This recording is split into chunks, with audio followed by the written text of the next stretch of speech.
As you can see, this is my visual aid.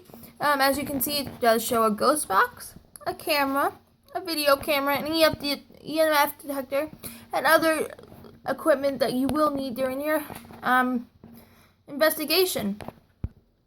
Go. Now, you have your equipment and you have your location and you have your history. Next thing is time to investigate. But the first thing you need to remember is you need to respect the dead. No matter what, you must respect the location and the dead that are involved in that location. They were alive once too, so give them the respect you deserve and they deserve.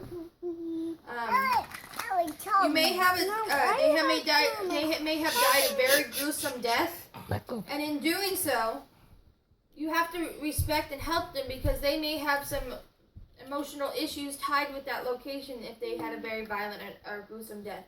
The next thing is you do not egg on a spirit. This can cause them to become violent and hurt you or somebody around you. And they could also pull away and not give you any evidence.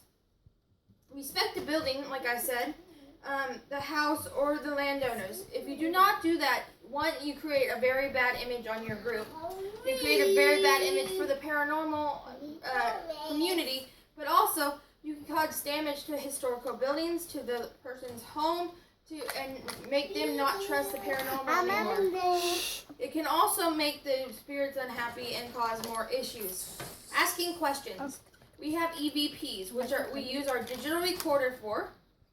How to do an EVP session, and the rules are pretty simple. You have a group of people, or maybe just one-on-one. You have the voice recorder there.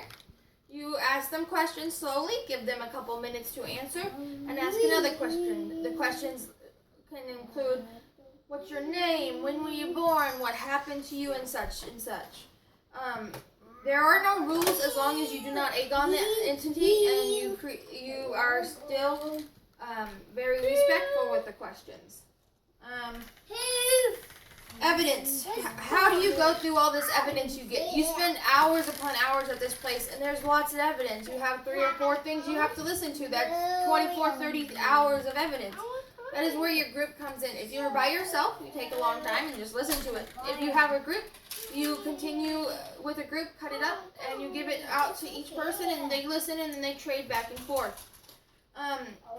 Orbs are not evidence. People say evidence, orbs in a picture, oh, there's a bunch of ghosts there. No, it's usually dust or lint or bugs or something like that. So usually the orbs are kicked out of evidence, unless they have a nucleus inside of it, and then we can talk about that later. But how to show your evidence to your clients afterwards, because that's the main part. You're here to prove to your clients that they're not imagining things, that they're not going crazy. You're here to help them. You are doing a community service for them. So when you show that evidence to the client, don't tell them, oh, this is for sure. No. Well, this is what we have, and this is how we see it.